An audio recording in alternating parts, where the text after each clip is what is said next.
తెలియజేస్తున్నాను. అదేవిధంగా Saint John Lutheran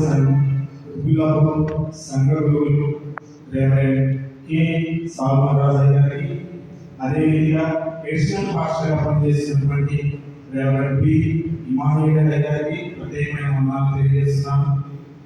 అదేవిధంగా నా తోటి సహ విద్యార్థిగా ఉన్నటువంటి పాస్టర్ జనార్దనానికి ప్రత్యేకమైన వందనాలు తెలియజేస్తూ ఉన్నాను. చిన్న ప్రార్థన చేసి వాక్య సందర్శనలో ప్రవేశిస్తుంది. సకల ఆశీర్వాదములకు కారణభూతుడైన మా ప్రియాత్మలో తండ్రి, మీ ఘనమైన శ్రేష్టమైన నామానికి స్తుతులు స్తోత్రాలు చెల్లించుకుంటున్నాను. కొన్ని నిమిషములు నాయన ఈ వాక్య సందేశంలో పోల్చుకున్నగా నాయన మీరు తోడుగా ఉండి సహాయం చేయండి. అదేవిధంగా నాయన వినవ చెవులను గ్రహించగల మనసును ప్రతి ఒక్కరికి దయచేయండి. ఆది నుంచి ప్రభావం వరకు మీరే తోడుగా ఉండి సహాయం చేయండి. నా ప్రభువును రక్షకుడైన యేసుక్రీస్తు ద్వారా అడిగి వేడుకొనుచున్నాం మా తండ్రి. చదవబడినటువంటి లేఖన భాగాలు పత్రికా పాఠ్యభాగంగా అపోస్తలుడైన పౌలు కొరింథీయులకు రాసిన మొదటి పత్రిక మొదటి అధ్యాయం 4వ వచనం నుంచి 9వ వచనం వరకు, అదేవిధంగా సువార్త పాఠ్యభాగంగా మత్తయి సువార్త 22వ అధ్యాయం 34వ వచనం నుంచి 46వ వచనం వరకు చదవగా మనం విని ఉన్నాం. అపోస్తలుడైన పౌలు గారు కొరింథీ సంఘాన్ని ఉద్దేశించి వారికి లేఖ ద్వారా తెలియజేసినటువంటి సంగతులను మనం ఈ కొరింథీ రాసిన పత్రికలో మనం చూడవచ్చు. పౌలు గారు దాదాపుగా 18 నెలలు ఆ యొక్క కొరింథీ సంఘంలో సేవ చేసినట్లుగా మనం చూడవచ్చు.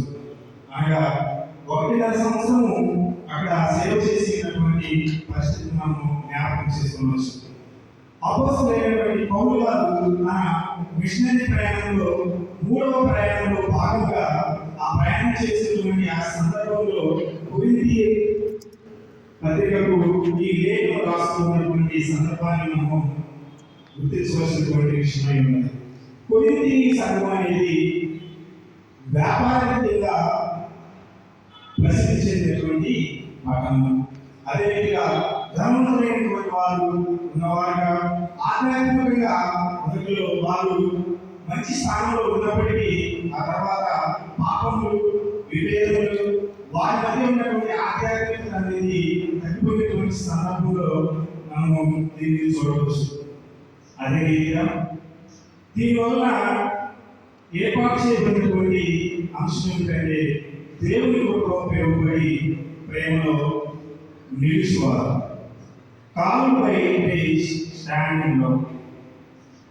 దేవుని కృప చేత పిలువబడిన ప్రతి విశ్వాసి ప్రేమలో నడవని పిలువబడినవారు. అంతేకాని దేవుని కృపలో పిలువబడిన వారు ఆ యొక్క దేవుని కృపను విడిచిపెట్టి, ఆ యొక్క ప్రేమను విడిచిపెట్టి మన ఇష్టానుసారమైనటువంటి జీవితాన్ని జీవించాలి అనేటువంటి ఉద్దేశం ఇక్కడ లేదు.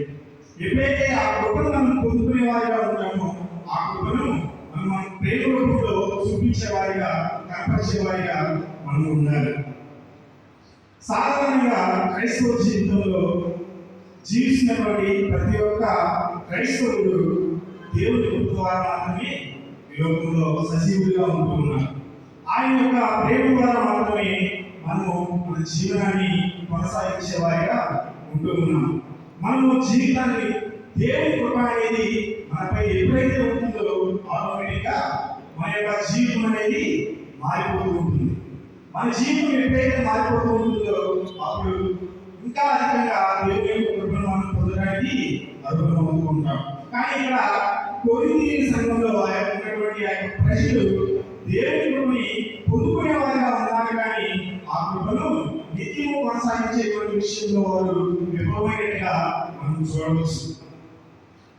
మొదటి అంశంగా దేవుని కృపలో పిలువబడి ప్రేమలో నిలిచేవారు.